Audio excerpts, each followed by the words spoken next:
Welcome to our channel learn Hindi grammar with Dolly.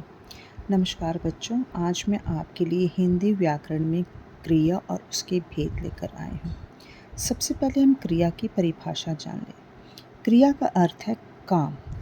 जिन शब्दों से काम करने या होने का बोध हो उसे हम क्रिया कहते हैं, जैसे खाना, पीना, पढ़ना, लिखना, चलना, घूमना, देखना, कहना, उठना, बैठना, उतरना, चढ़ना, दौड़ना, गाना, नाचना आदि अनेक क्रियाएं हैं। ठीक है। अब धातु की परिभाषा। क्रिया का मूल रूप धातु कहलाता है, जैसे ख से खाना, पी से पीना, पढ़, लिख, चल, घूम, देख, कह, उठ, बैठ, उतर, चढ़, दौड़, गा, नाच आदि। अब कर्ता किसे कहते हैं?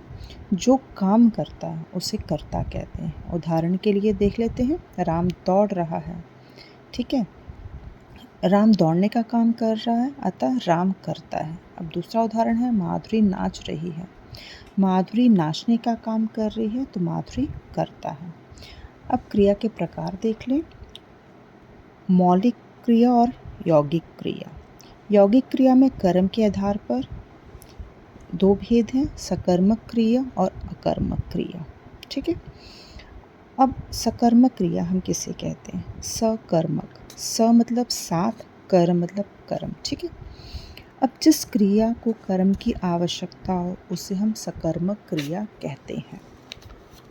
उदाहरण के लिए, रचना चित्र बनाती है। रचना क्या बनाती है? हमें उत्तर मिल रहा है कि चित्र बना रही है। ठीक है। चित्र क्या है? कर्म है। रचना क्या है? करता है। और बनाती है सकर्मक क्रिया है।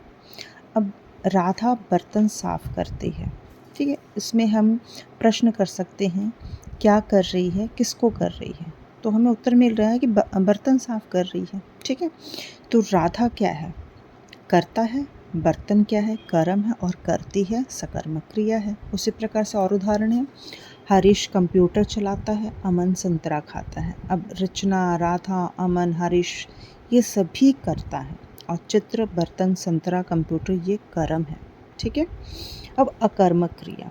अकर्मक, देखिए नाम से ही हमें पता चला, अ मतलब नहीं और कर्मक मतलब कर्म। जिस क्रिया को कर्म की आवश्यकता नहीं होती वो अकर्मक क्रिया होती है।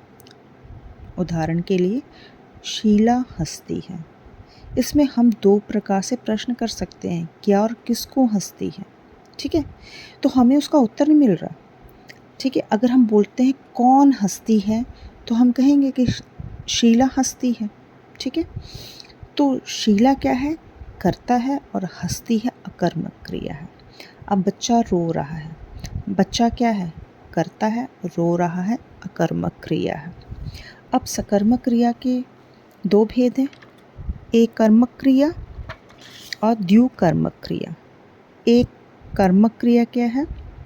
जिसका एक कर्म हो, अर्थात जिस क्रिया में केवल एक कर्म होने का बोध हो उसे हम एक कर्मक क्रिया कहते हैं। जैसे अध्यापक ने पाठ पढ़ाया। पढ़ाया क्या है? क्रिया है। और पाठ क्या है? कर्म है। ठीक है। अब गाय घास खाती है। खाती है क्रिया है, और घास क्या है? कर्म है। द्युकर्मक क्रिया क्या है? जिसके दो कर्म हो, अर्थात जिस क्रिया में दो कर्म होने का बोध हो उसे द्युकर्मक क्रिया कहते हैं। उदाहरण के लिए, अध्यापक ने बच्चों को पाठ पढ़ाया। पढ़ाया क्या है? क्रिया है। और बच्चों और पाठ क्या है? कर्म है। माली पौधों को सींच रहा है। राह क्या है? इसमें क्रिया है। और पौधों को सींच, पौधों और सींच क्या है? ये हमारे दो कर्म हैं। आई होप कि आपको यह क्लास अच्छी लगी होगी। Please like